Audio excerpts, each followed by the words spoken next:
GMA sa Sparkle. So, nagpapasalamat po ako sa lahat ng aking mga auntie at uncle, which is yung mga supporters ko po. Dahil dun po kahit ako, nagsimula din po sa nangangarap lang din na nagsimula sa tindera, tumutulong po sa family ko hanggang sa sobrang kapos po ng buhay namin. Naisipan ko pong mag-live habang nagbebenta at dun po ako nakilala and I'm so grateful po sa mga supporters ko. Dahil dun po ako minahal ng mga tao sa pagbebenta hanggang ngayon. Kahit pag-uwi ko po ng November sa Capiz, magbebenta pa rin po ako. Kaya bili na po kayo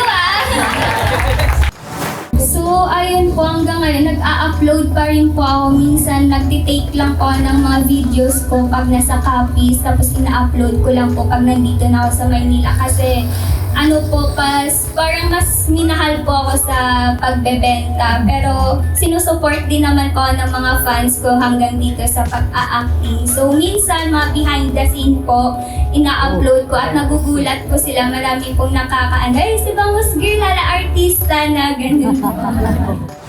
First of all, I'm so grateful na nakabilang ko dito sa MACA kasi hindi naman po lahat nabibigyan ko ng chance na mapabilang ko dito. Siguro po yung pagiging charming ko po. Ayun po, ayun, very cute. Thank you po ate. Palagi po kasi ako nakasmile. Tapos parang yung karakter ko po dito, parang ako lang din po sa palengke. Palaging nakasmile, madiskarte, ganun po.